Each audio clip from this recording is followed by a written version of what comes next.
भारत के यशस्वी प्रधानमंत्री जी की कृपा सब पर रहती है।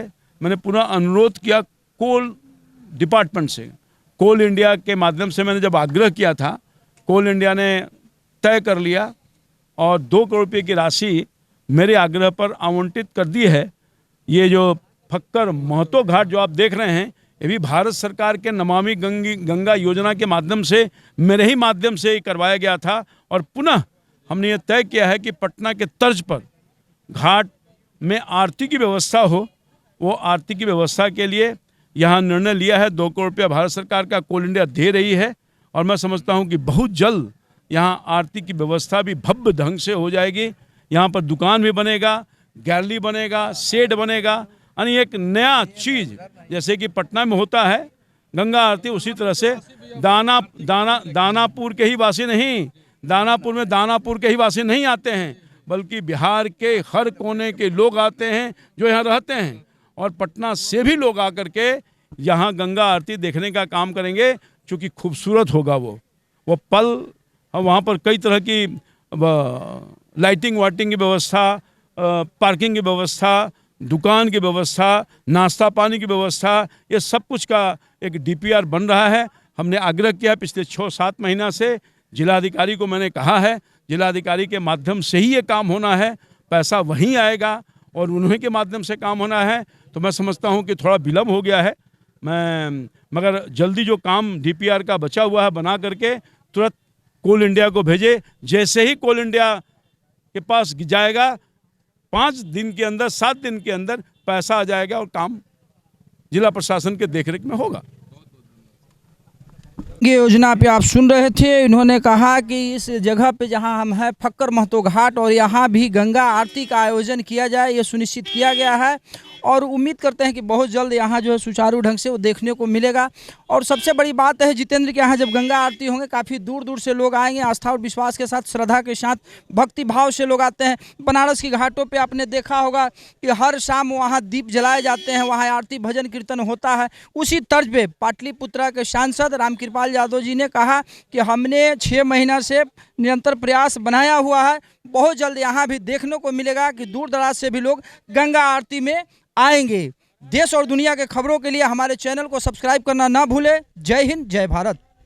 पटना का काफ़ी चर्चित और पॉपुलर घाट है पाटीपुल घाट। पाटीपुल घाट पे सबसे ज़्यादा, अगर यूँ कहे छठ व्रत में भीड़ की अगर बात कहें तो सबसे ज़्यादा भीड़ इसी जगह पे होता है, इसी घाट पे होता है। और इस घाट पे जो है लगातार चेतावनी भी दिए जा रहे हैं व्रतियों को, उपासक को भी कि आप स्नान का कार्य करते हैं तो बांस के घेरे में करें, बांस के दायरे में करें, बांस से बाहर नहीं जाना है।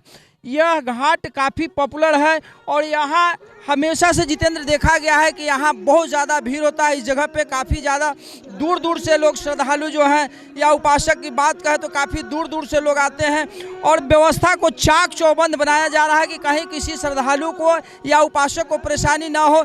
जिला प्रशासन से भी लोग बैठे, जितेंद्र उधर भी फोकस करेंगे। जिला प्रशासन की टीम के द्वारा भी लगातार मॉनिटरिंग यहाँ किया जा रहा है। नगर निगम के कर्मचारियों के द्वारा साफ सफाई की व्यवस्था की जा रही है ताकि कोई परेशानी नहीं हो, दिक्कत ना हो। चूँकि इस घाट की अगर हम बात कहें तो एक बार फिर से कहना चाहूँगा जितेंद्र कि यह घाट जो है दीघा पाटीपुल का घाट पटना का सबसे चर्चित घाट और काफ़ी ज़्यादा भीड़ होता है इस जगह पे। पाटीपुल घाट और इसके जस्ट बगल में शिवा घाट है, ये दोनों घाट काफ़ी नज़दीक है और इसके बगल में भी जनार्दन घाट है। इन जगहों पे बहुत ज़्यादा भीड़ होता है। यहाँ चाहे जिस परिस्थिति में हो, घाट को दुरुस्त करने का जिम्मेवारी जिला प्रशासन से लेकर यहाँ के स्थानीय लोगों का होता है। स्थानीय पूजा समिति के जो लोग होते हैं उनके द्वारा भी चाक चौबंद व्यवस्था किया जाता है, साफ सफाई किया जाता है।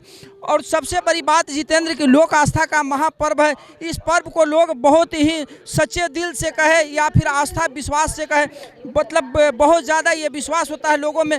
जो भी यहाँ पूजा करते हैं, छठ व्रत की अगर बात कहें तो उपासक प्रत्यक्ष दर्शन पाते हैं। गंगा में खड़े होकर सूर्य को आराधना करते हैं तो सूर्य का भी प्रत्यक्ष दर्शन पाते हैं और गंगा का भी।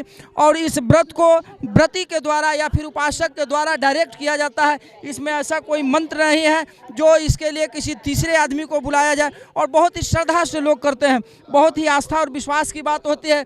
और इस व्रत में जितेंद्र एक चीज़ सबसे बड़ी बात कि देश प्रदेश में रहने वाले लोग भी इस दिन को इंतजार करते हैं कि शायद जब छठ व्रत आएगा तो हम भी अपने गांव अपने शहर जाएंगे और वहां व्रत करेंगे, या हमारे यहाँ जो व्रत करेंगे उनके साथ घाट पे जाना। और सबसे बड़ी बात है कि 3 दिनों का लगातार 3 दिनों का उपासक जो है उपासना करते हैं। आज की अगर बात कहें तो आज नहा खा से इसकी महानता मैं बता दूं कि आज नहा खा से यह व्रत का जो है प्रारंभ होता है, शुरुआत होता है। आज नहा खा होगा, कल लोहर होंगे, आज भी एक टाइम खाना होगा, कल लोहर में भी एक टाइम खाना होता है उपासक को। और उसके बाद परसों सूर्य को अर्घ जब देंगे संध्या को, उस दिन भी उपासक 36 घंटे लगातार उस समय भी भूखा रहना पड़ता है कि एक दिन पहले जो आप डूबते सूरज को अर्घ देते हैं और उसके बाद सुबह सवेरे उगते अर्घ को प्राथमिकता है अर्घ देने का। और इसमें सबसे बड़ी बात कि साक्षात दर्शन पाते हैं। देश और दुनिया की खबरों के लिए हमारे चैनल को आप सब्सक्राइब कर दें और वीडियो अच्छा लगे तो लाइक और शेयर करना ना भूलें। जय हिंद, जय भारत। अधिकारियों के द्वारा लगातार मॉनिटरिंग किया जा रहा है ताकि कोई श्रद्धालु को परेशानी ना हो, इसके लिए बफोर्स का व्यवस्था किया गया हुआ। और दूसरा एक चीज़ और कहें, साफ सफाई की बात कहें, प्रशासन से भी लोग हैं। आइए जानते हैं, कब से सर आप लोग ड्यूटी में हैं सर? सवेरे 4 बजे से 4 बजे से सवेरे से सुबह 4 बजे से कब तक लगातार सर ड्यूटी में रहेंगे आप लोग? जब तक भीड़ रहेगा तब तक रहेंगे। आज जब तक भीड़ रहेगा तब तक, और फिर कल सर? कल से लगातार 20 तक रहेगा।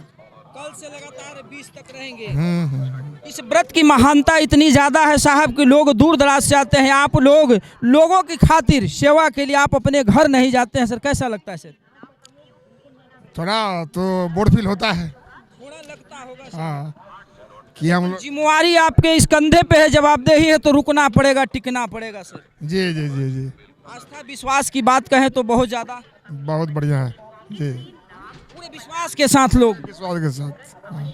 इसकी महानता मैंने जितेंद्र बताया, लोग पूरे आस्था और विश्वास के साथ इस व्रत में जो है अपना सहभागिता निभाते हैं। घाट पे आने की बात कहे या फिर अपने घर के सामने जो है साफ सफाई लोग करते हैं, तो साफ सफाई बहुत ही मतलब तहे दिल से कहा जाए कि वो लोग दिल से उस चीज़ को साफ करते हैं कि रास्ता पे जरा सा भी कचरा ना हो। ये आस्था है, विश्वास है, गारिमा है। और बिहार की खूबसूरती अगर कहे तो ये व्रत इस तरह का है कि इसकी खूबसूरती जब आप देखेंगे तो लगता है कि वाकई बिहार में भी कुछ इस तरह की चीज़ है जिसको वाकई भुलाया नहीं जा सकता है। जय हिंद, जय भारत। किसी श्रद्धालु को या फिर व्रती की बात कहें या फिर जो भी लोग आते हैं, अगर कोई परेशानी हो तो उसके लिए भी यहाँ कैंप लगाए गए हैं। कैंप में व्यवस्था किए गए हैं कि शायद किन्हीं को कोई परेशानी हो, कोई बीमारी हो तो उसका बाकायदा मुफ्त इलाज यहाँ किया जा सकता है। सर आपके पास ज़रूरत के दवा सर कितने होंगे? पूरी सभी दवाई हैं, सभी प्रकार की दवाई अवेलेबल हैं। मेजर घटना हो या माइनर हो, करीब करीब दवा? हाँ, मेजर के लिए भी है, सारा बेड है, ऑक्सीजन सिलेंडर है, सब कुछ अवेलेबल है, एम्बुलेंस है, सारा कुछ अवेलेबल है। आप 20 तारीख तक रहेंगे? हाँ 20 लगातार? हाँ लगातार 20 तारीख तक रहेंगे। और ये व्यवस्था इन्होंने बताया कि हमारे पास सभी तरह की व्यवस्था है, SDRF, NDRF सभी टीमों का गठन हो गया है कि ताकि कोई अगर असुविधा हो तो उनको बाकायदा कोऑपरेट किया जाए। कहाँ से आए साहब आप? मैं 9 NDRF बीटा से आया हूँ। बीटा से आप आए हैं, कब तक ड्यूटी है यहाँ सर आपका? छठ पूजा के लिए ड्यूटी है, 20 तारीख तक ड्यूटी है हमारी यहाँ पे। व्यवस्था माकूल व्यवस्था है आपके पास? हमारे पास हर एक आपदा से निपटने के लिए हमारे पास संसाधन से युक्त हैं हम। आपका नाम सर? मेरा नाम इंस्पेक्टर राम कुमार सिंह। इंस्पेक्टर राम कुमार सिंह इन्होंने बताया कि हमारे पास बाकायदा सभी तरह के व्यवस्था जो है ताकि कोई दिक्कत अगर हो तो लोगों को बचाया जा सके या फिर राहत दिलाया जा सके। आइए सबसे पहले सर आप अपना नाम परिचय देंगे सर? मेरा नाम राम किशोर सिंह है। मैं यहाँ 9 NDRF से छठ पूजा में संचार का जो काम है, इसके बोट जितने हैं उनसे मिलाप करने के लिए यहाँ बैठे हैं। कोई ऐसी आपदा आने पर उसको मतलब कि सहयोग करेंगे, तुरंत इन्फॉर्मेशन देंगे बस। देखिए इन्होंने कहा कि अगर किसी तरह का कोई परेशानी होगा तो संचार डिपार्ट इनके पास है, तुरंत सभी जगह जो है सूचना दिया जाएगा और जो व्यवस्था चाहिए, जिस चीज़ की ज़रूरत होगी उस ज़रूरत को बाकायदा कम समय में यहाँ बहाल किया जा सकता है, सिस्टम को बहाल किया जाएगा। इसी के लिए इनकी यहाँ ड्यूटी लगी है और ये यहाँ डायरेक्ट मॉनिटरिंग चल रहा है।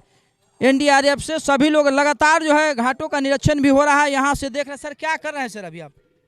ये हम लोग पूरा मीडिया मैनेजमेंट से लेके छठ पे जो भी रेस्क्यू हो रहा है उसके फ़ोटोज़ अपने कंट्रोल रूम को दिल्ली और बिहटा भेज रहे हैं।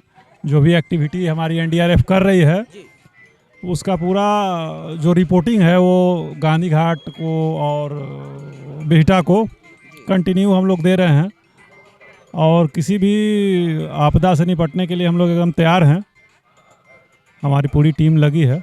सभी व्यवस्था मुहैया हो गए हैं यहाँ? हाँ, लगभग इन्होंने कहा कि हम मॉनिटरिंग कर रहे हैं उसी चीज़ को अपने हेड क्वार्टर में, दिल्ली की बात कहे या फिर बिहटा, ये लगातार जो है यहाँ से सूचना भेज रहे हैं। घाटों का निरीक्षण जो हो रहा है, जो चल रहे हैं, इन चीज़ों को अवगत कराया जा रहा है कि उस घाट पे सभी व्यवस्था जो है माकूल है, व्यवस्था बढ़िया है, कोई परेशानी नहीं है। और लोग स्नान की बात कहे या फिर आने जाने की बात कहे, उन सभी चीज़ों पर बाकायदा नज़र रखे जा रहे हैं कि ताकि किसी को परेशानी ना हो। आस्था की बात है जितेंद्र, और आस्था का ही देन है कि आपने अभी दिखाया हमारे दर्शकों को। अगर मेडिकल कैंप की बात कहे, एनडीआरएफ की बात कहे, फिर जिला प्रशासन से लोग आए हैं उनके द्वारा, या फिर नगर निगम के कर्मचारियों की बात कहे, आला अधिकारी की बात कहे, हमने पाटलिपुत्रा सांसद रामकृपाल यादव को भी पूछा, उन्होंने भी बताया कि व्यवस्था को दुरुस्त करने के लिए ही हम घर से निकले हैं और उसी चीज़ का हम लगातार मॉनिटरिंग कर रहे हैं, मुआयना कर रहे हैं। मनेर तक उनका भी जाना, और यहाँ भी इस घाटों पे आपने देखा होगा कि डीएम बाकायदा यहाँ आते हैं इस चीज़ों को देखने। एसडीएम की बात कहे, कमिश्नर साहब भी, कुमार रवि साहब भी कई बार इस घाटों का निरीक्षण जो है करके गए हैं। देखने वाली बात होगी कि व्रत सभी लोग आस्था के साथ कितना बढ़िया एंजॉय कर पाते हैं। जय हिंद, जय भारत। नाव से हुआ है, यहाँ से गाड़ी से क्या क्या? मैं एंकर कमलेश कुमार यादव। अभी नासरीगंज घाट पे हम आए हैं और आज से छठ व्रत का उपासक जो भी होंगे उनके द्वारा आज से उपासना शुरू हो गया है। नहाय खाए से इस व्रत का शुरुआत होता है और माननीय मंत्री जी, विधायक जी, डीएम, सीएम सभी लोग लगे हुए हैं कि सभी जगह घाटों का व्यवस्था जो दुरुस्त किया जाए, कहीं कोई परेशानी ना हो।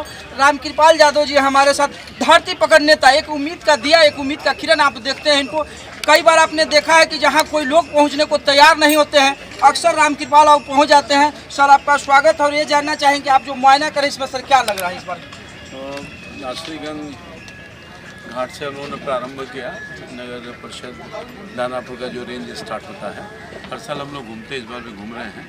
मैं समझता हूँ कि हमारे साथ हमारे कार्यपालक पदाधिकारी दानापुर नगर परिषद हैं, काम तो चल रहा है। थोड़ी बहुत कमी जो मैंने देखा उसके तरफ इनको इशारा किया है, थोड़ी सफाई की, थोड़ी गंदगी की, थोड़ा लगा हुआ है। मुझे लगता है कि आज से लेकर कल तक पहली अर्घ जो होनी है जी, उसके परसों तक काम हो जाएगा। परसों होना है तो लोक आस्था का पर्व है, महान पर्व है। भगवान से सीधे भक्त दर्शन होता है, यही ऐसा पर्व है, बिचौलिए को आवश्यकता नहीं पड़ती है। और मैं आज सभी छठ व्रतियों को, नहाय खाए का दिन है, सभी छठ व्रतियों को और पूरा बिहार वासियों को शुभकामना बधाई देना चाहते हैं। हमारा बिहार आगे बढ़े, हमारा पटना पाटलिपुत्रा आगे बढ़े, सबको समृद्धि ईश्वर दे और सब सुख शांति सद्भाव से रहे। यहाँ से सर आपने निरीक्षण प्रारंभ किया, कहाँ तक जाएंगे सर? हम अभी मनेर सब जाएंगे, सभी जगह, हाँ सब जगह जाएंगे। और जहाँ जहाँ कमी देखेंगे शासन का ध्यान आकृष्ट करेंगे और मुझे भरोसा है कि शासन उस पर फ़ौरन कार्रवाई करेगी। जैसे कि अभी मैं धन्यवाद देना चाहता हूँ अपने कार्यपालक पदाधिकारी इधर जी को, जो मेरे साथ आए, घूमे, मैंने देखा तुरंत उसकी सफाई उन्होंने किया, मैं इनको धन्यवाद देना चाहता हूँ। इसी तरह से मैंने जहाँ जहाँ कमी देखी है तो सब कमियों की तरफ इनको इशारा किया है, इंगित किया है। तो मैं समझता हूँ कि उसको दूर करेंगे और छठ व्रतियों को कोई कठिनाई न हो इसकी पूरी व्यवस्था करेंगे। बहुत